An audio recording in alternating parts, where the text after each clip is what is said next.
The state was external to society and peripheral to its existence. However, under British rule, Indian society was fast losing its autonomy and vitality and was looking up to the state for all its problems. He wanted to reverse this social stagnation, and Srinaketan was the experiment he conducted to evolve a strategy of rural social transformation in India.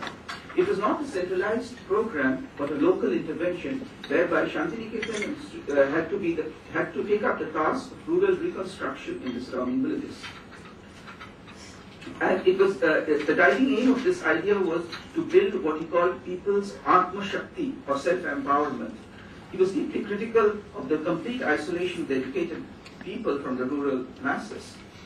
They were offered a new imaginary of social and political change in colonial India. It aimed at building the Atma Shakti of the people through cooperatives and by a revival of the spirit of community, a community where the individual is also free. At Srinaketan, he worked on a project of rural education combined with the development of rural crafts and industries. He also wanted the introduction of modern science for the improvement of agriculture and animal husbandry. Now I'll very briefly talk about Rabindranath's religion.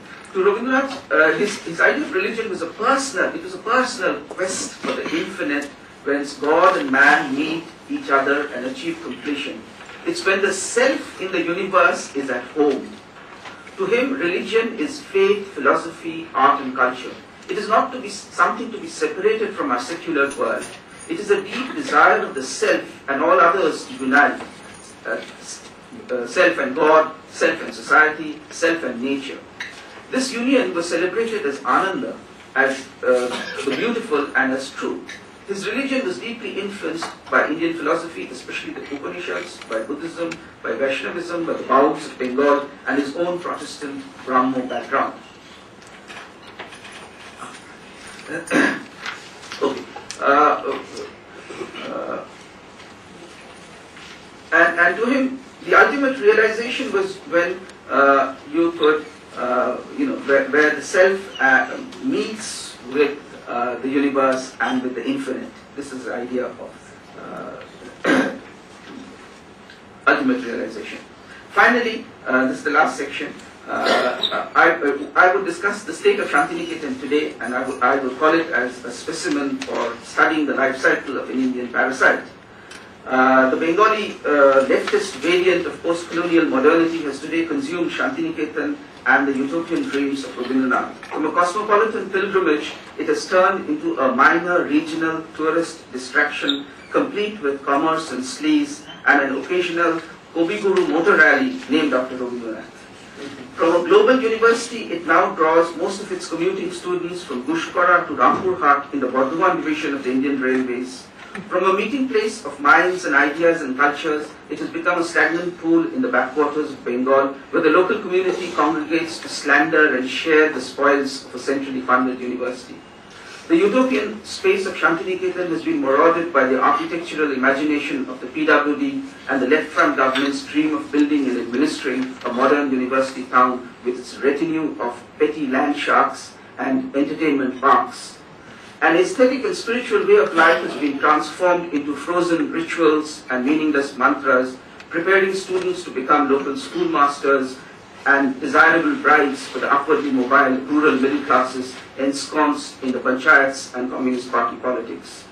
Meanwhile, some clever inmates quickly robbed some of its art treasures, including some of Rabindranath's manuscripts and the Nobel medal which he got.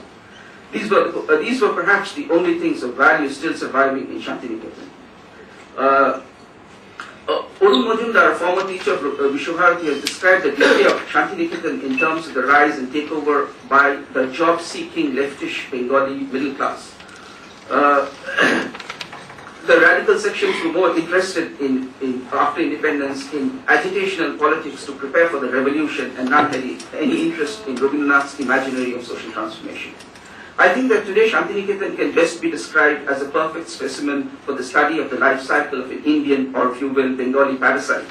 Tagore's philosophy of education aimed at making a new person. Thus he set up a complete educational institution from a preschool to a global university. Today, students in this school, now right from the preschool level, the teachers and employees of Vishwabharati have established a monopolistic right to admissions.